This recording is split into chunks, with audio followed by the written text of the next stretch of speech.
Do you know that you can use now Maya, Arnold, and Bifrost USD as a suite of tools for look development, layout, and lighting?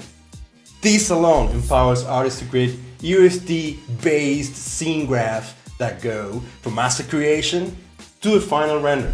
Hello everyone and welcome to my channel. I'm JP, and in this video I'm going to show you how I built this scene using only USD across Maya's tool set.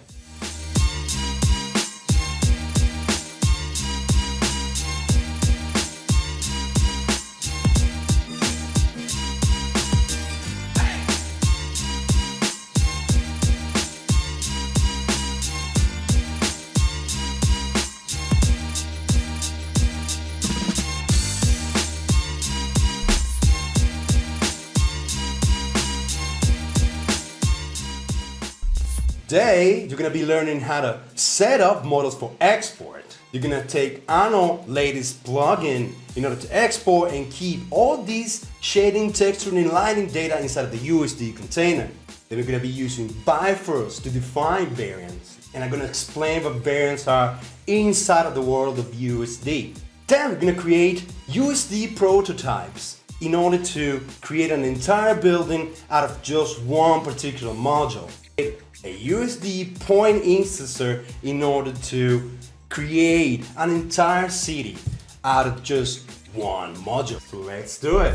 Alright, so we are inside of Maya now. So I have a model which I build, right? So what I want to do is just take this module, which has textures, we have shading information that I'm going to show you right now. Just let me click render so you see. And I'm going to make sure that everything, so the model doesn't have any errors, doesn't have manifold faces, concave faces, the UVs are laid out properly. I want to make sure that everything works inside of my model. And this is very important prior to exporting this as USD data.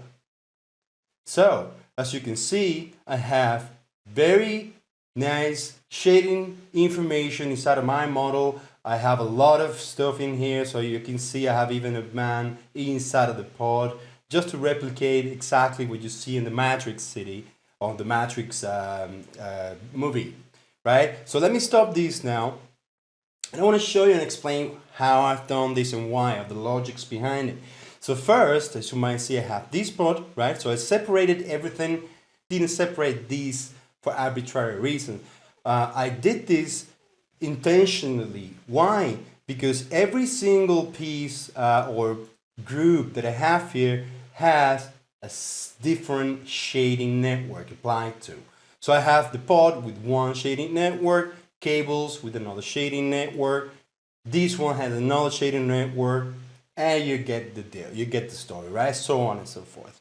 Once I have everything checked for errors, and that means going either retopologizing if needed, or cleaning up the model and making sure none of these stuff have errors. But first, let me explain. In previous versions of Maya, you would not be able to keep this Arnold information. You would have to export as Arnold USD, which is not the case anymore in the latest version of Maya. So now what you can do, you can pretty much export same way you used to, USD, but now we have a file type specific option right here. So plugin configuration need to be set to Arnold. Why? Because then you're going to be able to keep all this shading, texture, and lighting information inside of the USD container. So you don't have to have separate files or work separately. I mean, everything works together now across Maya's tool set. One thing that you also need to make sure is that you create a USD parent scope. This is just the name of the USD scope that is the parent of the exported data. For example, if the string salad is entered, the following code is included in the USD file. This is how you're going to be exporting from Maya. So once you're done here, you're all set. I don't want to use animation range. I don't want to export animation whatsoever. I export, and then I just basically can give it any names. So I could basically pretty much just export that replace it, whatever, right? So that's done. Next, I'm gonna show you how to import this USD data from Bifrost and Maya and see how it renders, just to show you how it keeps all the information. As you should know by now, there are multiple ways to import USD data into Maya. So you can either go directly into the file, import Maya data through the import options here, or you can go into create and scene, universal scene description, and you can do, say, for example, stage frame file, or you can also go from Arnold and create a stand-in and bring it in to USD data. So the way we're going to be doing it this time around, we're going to be using Bifrost. So this is the new way of importing or creating or dealing with USD data inside of Maya. So all you need to do is just create a new scene graph, and basically I'm just gonna, first thing I want to do is just add a USD to stage. That creates a node, pretty simple, right? I don't need this particular info, so I can delete that one. And so what I want to do is pretty much just create a node, which is a defined USD prim. So I'm going to click in there, and as you might see, I have different things that I can do. I can define variants here. I can create a reference definition, children's, for example, a lot of stuff. So, but one thing I want to do just to keep this simple, low level, is just to create a reference definition. So if I do that, I just right clicking on top of that, and you see I have a create node. I'm just going to do create a reference node, and I have a layer. So what I want to do is just create a new USD layer, and now I can go ahead and find, let me click in there, sorry again. I'm just going to go find my USD file. Okay, so once I have found my USD file, all I need to do is just pretty much just add it to an output. As you can see, now I have pretty much a Bifrost graph here, and it just brings all the files as an obj. So this is the name of the particular file. So if I go back into here, you can see whenever I create an X form, it gives me an obj name. So all I need to do is basically just change that into, say, for example, pod, click enter, and as you can see now, it's got a new name now. So you can also refer to this as the prim path, which is just the path where this primitive lives inside of Maya. Just basically just renamed the group pretty much. That's all I did. So as you can see, then I have the pod group, which was initially there with all of the subgroups and all the stuff that was exported. I also have all of my shading information, as you can see over here. I have like the looks over here as well. So I have pretty much everything contained inside of this USD file. So next thing I want to do is just click render just to see, if all of my shading, texturing, shading information is being kept and respected by the USD export. Voila! As you can see now, you can export USD files and still keep all of your shading, texture, and lighting information inside of the USD container. Next, we're going to see how you can create these variants with multiple modeling, texturing, and shading changes, and also repurposing the USD file so you have a proxy version that only shows at the viewport and a render version that also you're able to change, depending on whatever you want to render, say, variants that you have saved. Back in Maya, I want to show you first where the prototype looks, or the one that I built that looks inside of Maya. And then I'm going to show you step by step how to recreate or rebuild this inside of Bifrost. And this can work with any of your models. It can work in any other example. It doesn't really have to be tied to this particular one. So if I click here in this particular Maya USD file, you will see that I have a stage display, right? So a porpoise pretty much. At the moment I have set it up to render, and that's why you see a full version of it. But if I unclick that and I just click on the proxy, you see I'm also able to show you just a very low level or low res version of my pod. So going back to render, I also want you to notice that I have here the two ones. So I have a pod render, a proxy, but I also have variants here. As you can see in these particular group, or let's call it transform, there's a V. That's pretty much a representation inside of Maya that tells you, or an icon that tells you, hey, there are different variants in this particular file. So if I right click on top of this, you will see I have different variants, which are called pod variants in my case. So I have one variant which has a pod lights on, pretty much. I have another one that has all the lights off, and I have another one which just have this open, so I can have a character, you know, inside of it or sticking out or whatever. If I click on this pod variant or to open, just watch out what's going to happen. It's just going to swap my USD reference for another one. But how does this works? In a nutshell, imagine the USD container is a cabinet that has different drawers, and then you can put every single model, change, texture, line information inside of one of them drawers.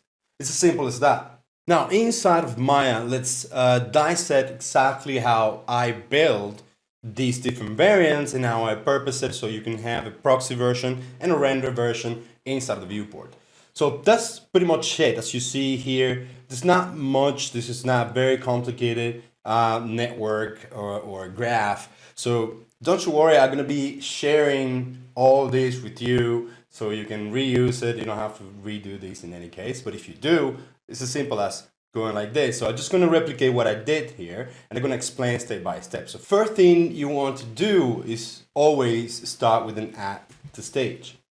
So add to stage is just going to create the very first thing you will see around here. As you might notice, at the moment we have nothing because we haven't created an output. But if I do say create or connect this to a particular output, so let's do that, create that.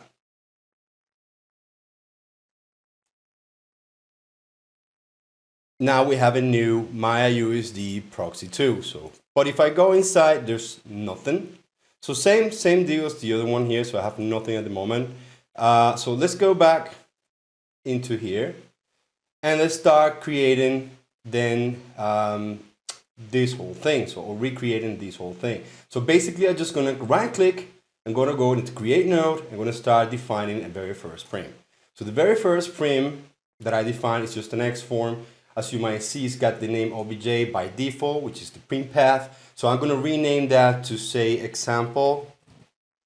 And that really doesn't matter. At this point, if I click here, you will see that everything remains the same. There's no changes in here, except just changing the name of the path, of the prim path, right? So next thing I want to do is to start setting up a variant set. So creating a variant set. So again, I just do a right click on top of variant sets, and let me get a bit closer here.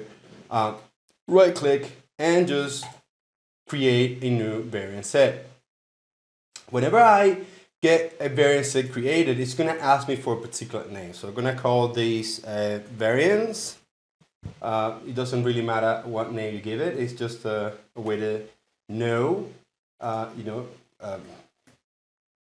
doesn't really matter what name you give this. So it's just about naming it. So selection is the very first one that you want to have selected by default. So let's call this the selection or variant 01 for the very first one. Doesn't really matter, right? So now it's time to start giving this some purpose. So let's now see what happens if I go back to Maya. What do I have in here? So what I have at the moment is just another X form or transform with already a variant set icon in there. That means this variants, but at the moment there's nothing's being created, so it doesn't really matter what I do. There's nothing gonna be showed. So let's go back here, and what we want to do next is just create another X form, but this time around it's going to be a children, and I explain why. Because I want this to be underneath, right? Underneath the rest.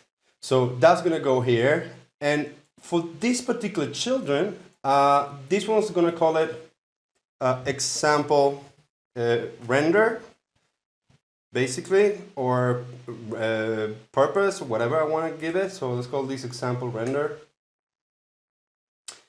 Okay. So as you might see, this is the one I'm going to be using. It's the same as I have here. So basically all I want to do in this case is change the purpose of this one from default to a render. This means that whatever is connected as a children underneath this particular X form is going to be used just to render times, unless I decide to change it. Where am I going to change it again? Basically, if I click on top of the hierarchy, you will see I have the proxy and render. I have the purpose right over here. So I can select which one I want to have display in the screen. Same that we saw before here, right? So that I showed you before.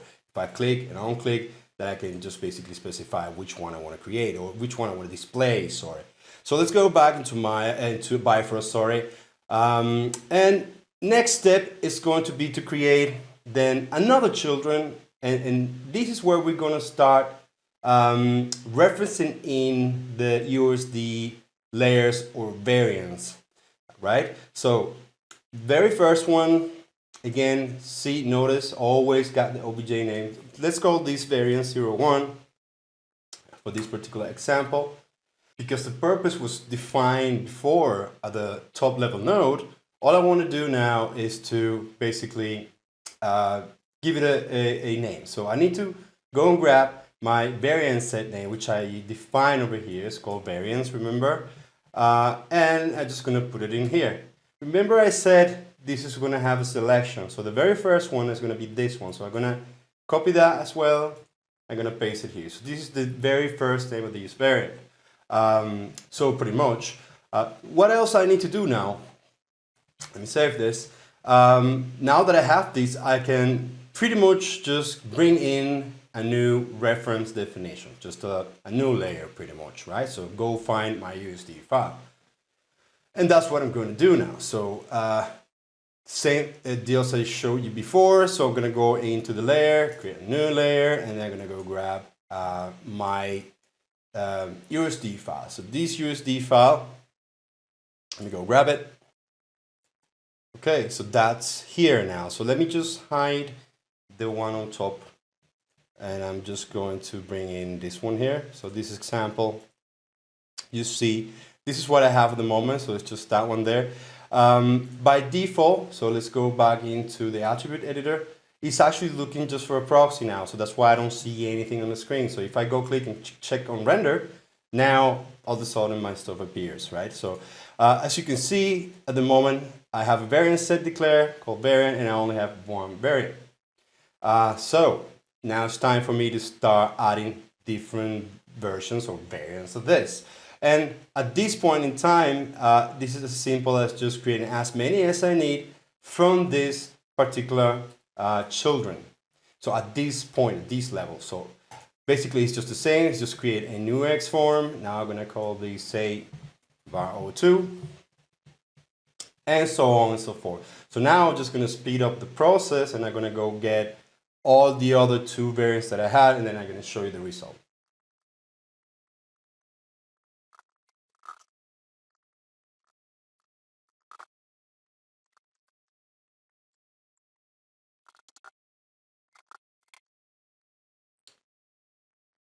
All right, so now that I have created all of them, let me go back to Maya, and now I'm going to show you what I have here. So at the moment, I only have this render example with just that particular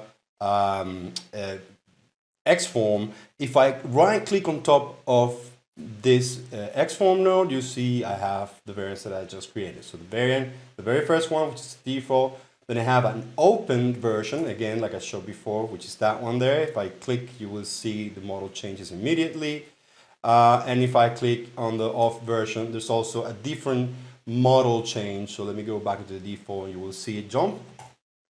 A little bit of a change was there. Not big one because it's just off and on. But yeah, you get the deal, right? So next step is then now to create a proxy version of the pod, so I can basically swap between those two and, you know, regain certain or optimize my viewport, you know, whenever I need to have a lot more versions of this in screen. So that's what we're going to be doing next. So same kind of thing here. So as you might see, they're all coming from the very first one here. So like I said before, so I have an example render, and I'm going to create another children. And I'm going to call this example proxy. Right? So in this case is the default. I'm going to change the purpose from default to just proxy. And because this is not going to be part of this variant, I don't really need to declare or do anything else here except from creating a children and go grabbing my stuff, right? So I already declare here that this is the proxy. So now I'm going to create another children, which is this. By the way, in order to collapse, it's just hitting the number 2 in order to make it smaller. Now I can go and get my reference definition. And lastly, again, one thing. I'm going to grab my proxy. But now that you have seen how to replicate this entire thing, I'm just going to pretty much just going to delete this one because I don't need it. I already have it there, as you might have seen, pretty much. And I'm going to move on to the next step, which is now is creating a particular prototype, which is over here, right? In order to construct points, you know, and pretty much use that thing that we built here. So these pod X forms going to be used in order to now create an entire building. So let me illustrate.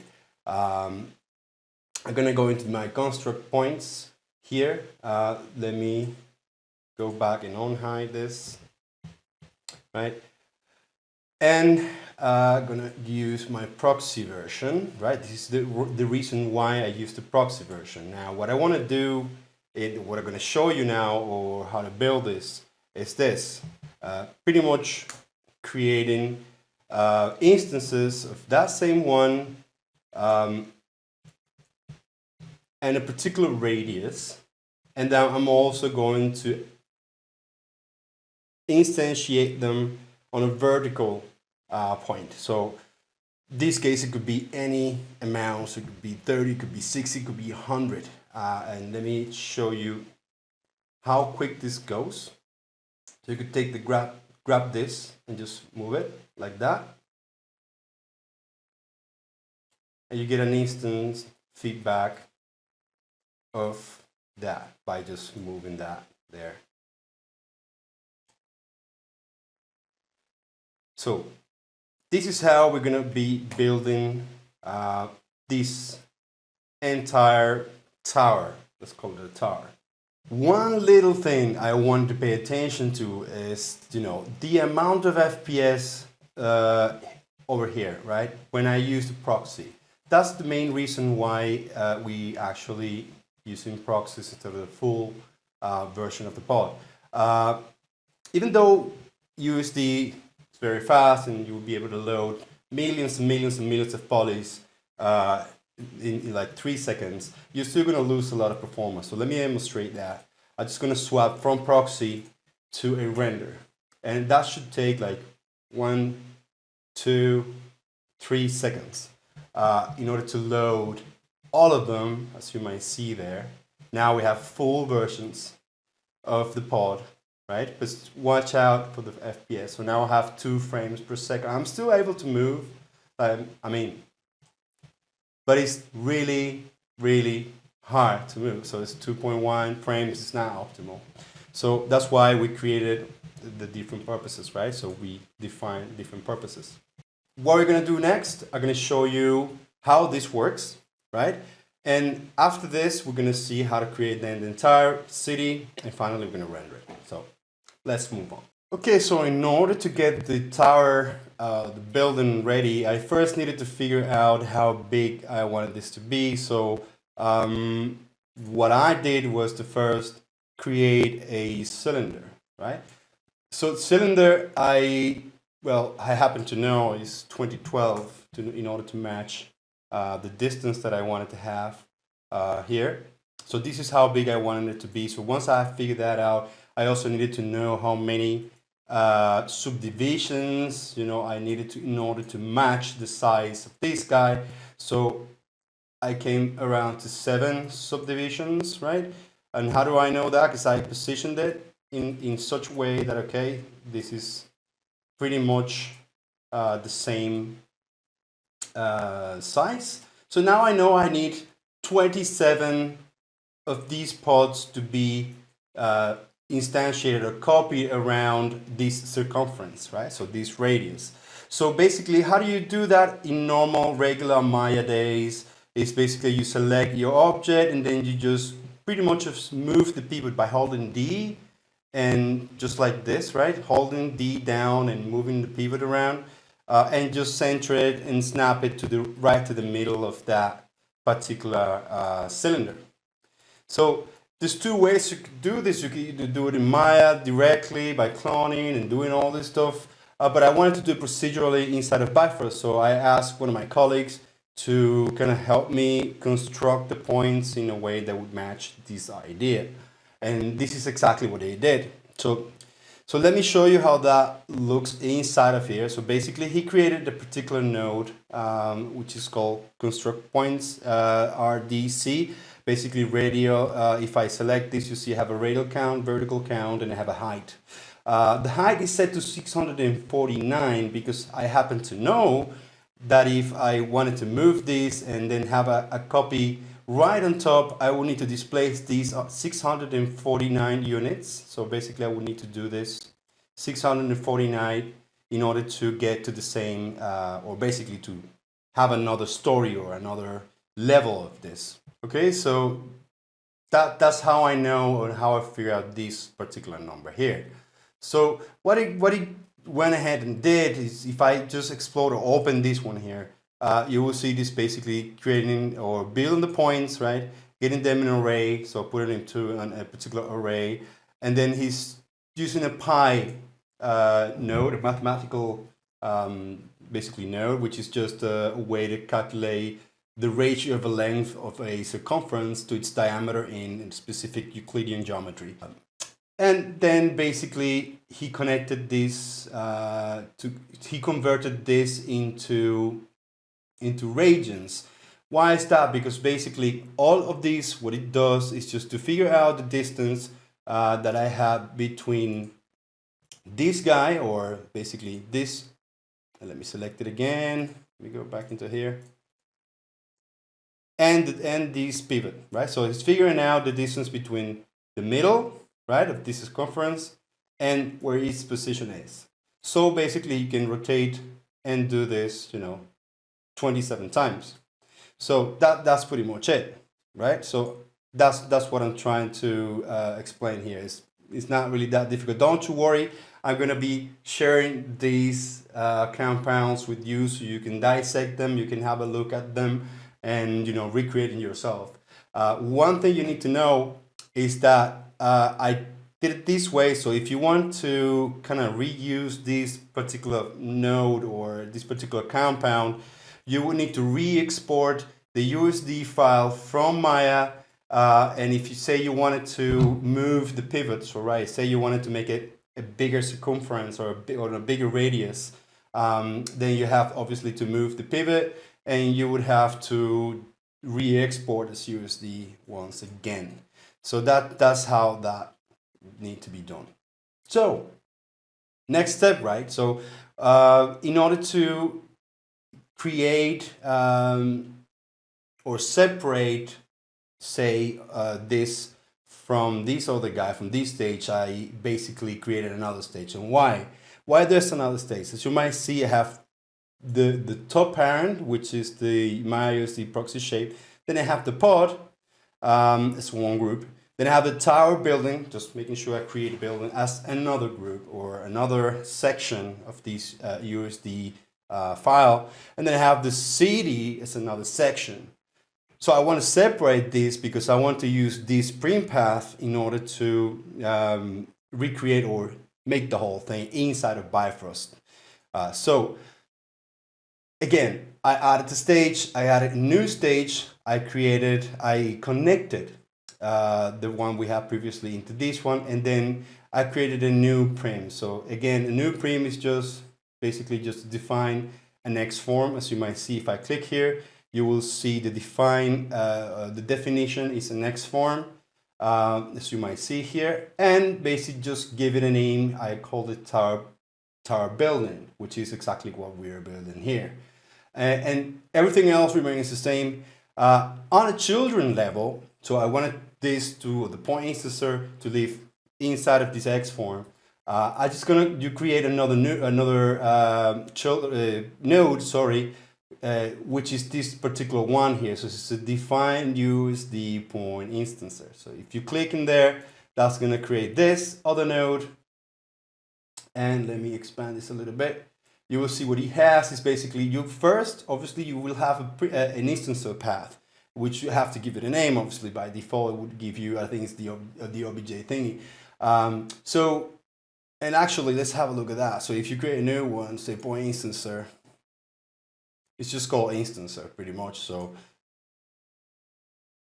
just give it a name, and you see on the selection tab you can either do random, sequential, that in case you have different points or different references, right, that you want to use. In that case, you can randomly assign these different ones. So say I had different pods with different versions or whatever, not variants, but different actual versions of the pod with different cable arrangements and such. Then you can use them here, and then you can obviously randomly assign them or sequentially assign them. Then you have the ability to change that particular curve, and you can do pretty much a lot of good things. One thing you should know is that by default, it creates default override material. So you need to uncheck this because by default, it gets checked. From there, then you have, as you might see, you have prototype definitions and you have the points. So if you click on the points, you can create a value, but what really wanted to do was to basically define what's happening or how this is going to be built. So if you go inside of here, and my friend, engineer from Autodesk, Guillaume Laforge, is the one who actually did this. You will see he's basically building the point positions, he's putting everything into an array. He's getting a lot of mathematical stuff that I'm not able to explain, but that's why I'm sharing this stuff with you. But you see you have a pi node here, they have a value node as well, which float, and he's multiplying this and also dividing by certain things. And this has a y, but basically he's just converting everything in here, which is basically just figuring out, like I said before, the distance between the pod and the center of the cylinder, just figuring out the distance there, or the circumference, the radius, and they just outputting it, right? So this is why, if you go back into here, you will see I have a radial, vertical count, all this stuff. So it's figuring out all this stuff. And let me go and show you something pretty quickly. So if I say put the radial count, say only to 2, you see how it just basically creates the one right on the other side, because it's multiplying right basically by the distance. So it just basically saying second one goes right over there, and if I keep multiplying, it's actually adding and multiplying. So it's adding and multiplying. If I say do 3, now it's basically again using that circumference, using the ratio of the length of the circumference to kind of figure out where to place the third one, and so on and so forth. So if I do 4, same thing as you might see now as completed the circumference. So now I know, then obviously it's 27 because I counted 27 spaces. So if I do 27 here, then voila, now I completed the entire thing. So like I said before, if you move this up, then you know there's 649 units in Y, so in the Y axis. So if I do 2 now, it will add a second level of all of them. And this is basically what he's doing. This is just keeping all the data. So all the data that I did first in the radial count, then add it on top the second and the third and the fourth story. So if I have, say, 4 or whatever, or 5 or 6, this is exactly what it's doing. So it doesn't matter how many I input, it's always going to do that. And if I take on the radial count, say I'm going to only do 10, so it's still keeping, right, that information. So I can still modify this. Say I want to have empty spaces or something else in the middle, I can still do that. But this is how it's intended to look, right? So it's a full tower of pods. It's pretty much just a battery. Okay, so again, so that's how we define the points, or how the engineer defined the points. So next step is just to say, okay, well, where's he getting this information from? So you still need to define where to find that information, or what is the reference layer that it needs to use. So that's why you have the prototype definitions over here. So let me again just expand this. So if you right click here again, you can define USD prims, which will give you again another X form, which you will have to change the prim path to something. In this case, I call it tower. And from there, I created a reference definition once again. We remember last time we were using the layer in order to find the USD file, but because the USD file is already in this case, what we want to use is all of this stuff here, right? So we want to use this USD file that has the reference, that have been repurposed and all that. So for that, I'm going to take this path. So that's why the prim path is important. So I'm going to take this, I'm going to copy that. Basically, this is all you're doing. And you're going to specify at this, instead of a layer, you're going to do a prim path. So if I disconnect that and create a value node, it's just going to give you, that pretty much. And then as you may see on the value, it just asks for a path. So, and it's the string type. So I need to input the port, and that's pretty much it. So that's it, right? So it's still going to use that. So, so let me delete that. I've already had it, and reconnect that. And that's how we are getting all of this information that is already there in here. Instead of getting exporting this as a USD, which you could, as if you wanted to export this as a USD and then bring it in as a layer, you could also do that. But I want to keep it as a prim path just in case I don't want to lose any data. I want to be able to also change certain stuff, or maybe I want to be able to add more stuff and, you know, dynamically keep all that information. So, but again, if you wanted to export this stuff before the add to stage here, you can add a save to USD stage node, right? And then you need to connect from this guy to this guy. Then you obviously need to output it. So you need to put it into an output, which is not going to be that one. We need to delete that port, sorry. That's another one. So create a new one, and then you need to make sure you go and save it here. So say whatever, give it a name, .usd, and whatever you want to save that, and just enable it. Once you enable it, it's going to get saved, and you are all set. You can save the file, go back, and you can then disable that, do whatever you want. In this case, I'm not going to do it because I want to keep everything in here. So that's how that works. So that's, as you can see, pretty straightforward.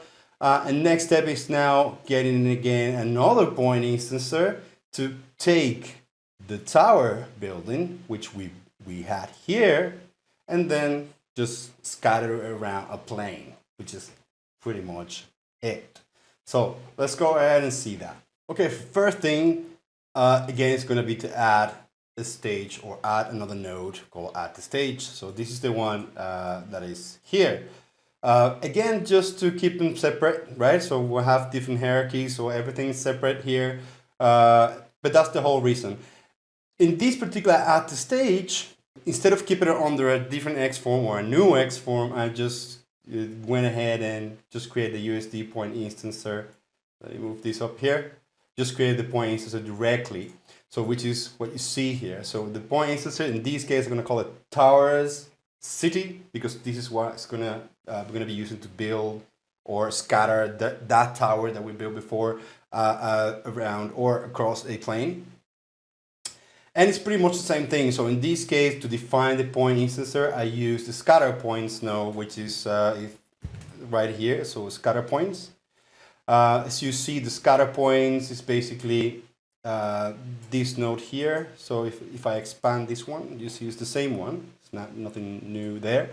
And then I use the plane, pretty much just the plane, which is here at this level. So call it ground in this case. So that's the plane that I use. It's not that big, to be honest. So as you see, because it's using points, you don't want to subdivide it by a lot. So I just keep it simple. In this case, I just have 5 and 5 subdivisions, and it's got 40,000 units height and 38,000 units width, which is in centimeters. So I'm talking about a big plane over here. So again, let's going back. If I expand this, you will see the difference. So this is an X form, this is an X form, but this is not really an X form. It's just basically just defining the towers of cities, on a particular point instance. So this is why the icon changes in there. So in order to get, I'm sorry about this, in order to get that plane, if you didn't know, in case you didn't know, all you need to do is just little mouse click and drag and put it in here. So that's how you get the plane. And then you just need to connect this into the geometry, which is very straightforward. And in order to proceed then and create the prototype definitions, we do the same thing as we did before. We just right click, get a new X form, we give it a name. In this case, it's going to be called a city.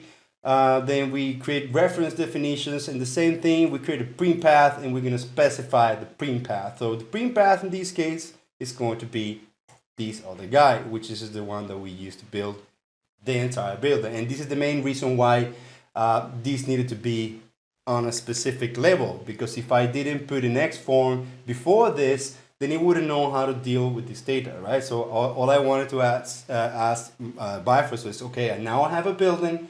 Now I want you to scatter the building. So that's why I needed to have this X form first. And that's the whole main reason. So, and all I need to do now, again, is just to input the print path into this value, pretty much here. And we're all set. Now I can go into my scatter point node, and I can start adding, more buildings. So say I'm gonna add 2, and it goes and finds, points, multiplies by 2. So it's exponential, I guess. So if you do 4, then same thing. So 6. And I'm also using, as you might see, the scatter mode. I'm using blue noise. Seems to be better than the random one. So I don't know, it's more natural. It also doesn't really, as you might see here, they're not on top of each other. So blue noise give me that, a little bit more natural kind of looking, also looking thing. So I can also adjust the seed here. So you might see, you can adjust that. But the good thing now is that if I needed to change anything in here, say, okay, these guys are actually colliding, I don't know, I can just pretty much non-destructurally and procedurally now can start changing this. So say I want to add more width, and this we're talking about 38,000. Let's add, I don't know, double or 60,000. 1, 2, 3 in there. And we'll do maybe 100,000 on this guy. There you go. So now, we have more separation between those buildings. Let me uncheck that.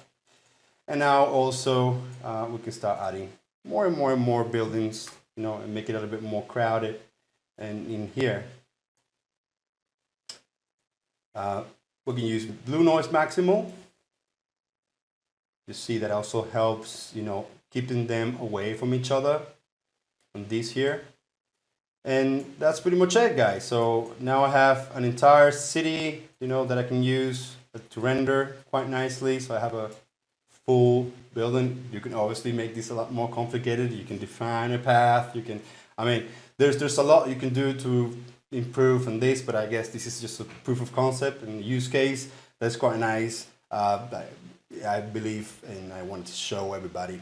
So now again, because this is is procedural, I can, you know, basically go back in here and go into the construct points, and I can maybe add more stories to all the buildings. As you can see, now they're a lot higher.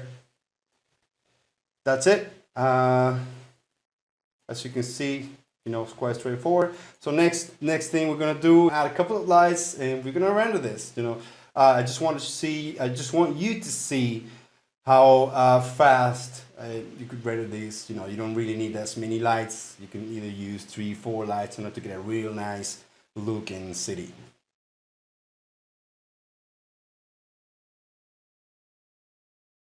So it's basically that same city, or let's call it shot, or buildings, right? Let me hit play. This one I'm going to be rendering pretty much. So I just got this character in with a little bit of an animation, imported it in as a USD file as well. So you can see you have the entire thing here, the buildings and all this stuff. So I'm still able to go back and take the pause, right? You can see you have the default one. So, but I want to use the open in this case. So I want to use the open pod. And now I'm ready to start rendering this, right? So I'm just gonna explain what I have. So it's very straightforward. And let me just go into a different camera. So camera, this other camera here. So I have one big area light here, and this one is just basically giving me a little bit of an atmosphere, and I set it up right over here on the Arnold environment tab under the render settings. You have the atmosphere volume. So if I click here and go to attribute editors, you will see I have just a regular AI atmosphere volume with the density set to 0.003. So I just don't want this to be too crazy. And just, you know, just a simple setup. I have another directional light to give me some shadows, and I have another area light over here, which is actually the one lighting the character on top. So this is for the character. I have one light for the character. I have another light there to give me more atmosphere, and watch that I have the volume set to say, you know, it's not full to 1, but it's mid, you know, way up, so it's 0.5. And that's pretty much it, right? So it's very straightforward lighting setup. So I have basically just a key light, then I have a rim light for the character, so give me a little bit of a white around the edges of the character, and that's pretty much it. So let me then go back to my perspective camera, and let me see if I have a bookmark. Did I? No. But anyways, I'm just gonna render. Let me render this particular frame here over here. And if I go into the render settings, you will see you have. Let me even lower it down a little bit, so this goes a little bit faster. So going to start like that. I'm gonna do. You can do adaptive sampling. I'm going to turn it off for the moment, but eventually I will do it, but I'm just going to turn it off for the moment. And what else? So let me go into the Arnold render view now. And this is over here. And let me open this. So what I've done in order to work on my look depth, and everyone should do this, is basically add just an imager. So if you go into here, you can add your imagers, and you have the denoiser Odin. I'm using actual CPU to render this, so I found that the Odin denoiser is quite nice. Okay, so then what I want to do now is just hit render C, so start tuning this in. So I'm just gonna collapse this and let's give it a go.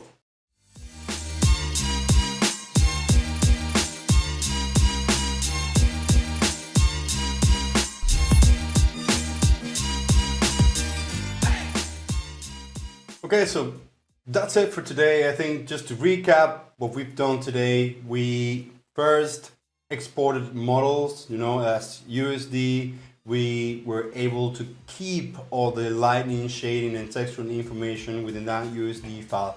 Then we use that USD file instead of Bifrost to create variants or to store variants, and also purpose it so you would have a proxy version that it's only appearing at the viewport, and then you have a render version that again has different variants that you can choose from in order to render. Then we created an entire building out of this one particular module using construct points and point instancer USD, and then again we use another point instancer to create an entire city and finally render this. So I guess the message for you guys today is thank you for watching, and remember you can also use Maya as your hub for all things USD.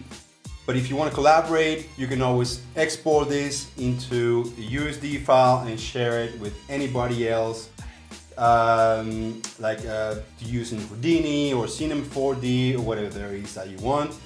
As long as you're keeping your Arnold shaders and you're keeping Arnold as the main render. If not, you can always export without shaders.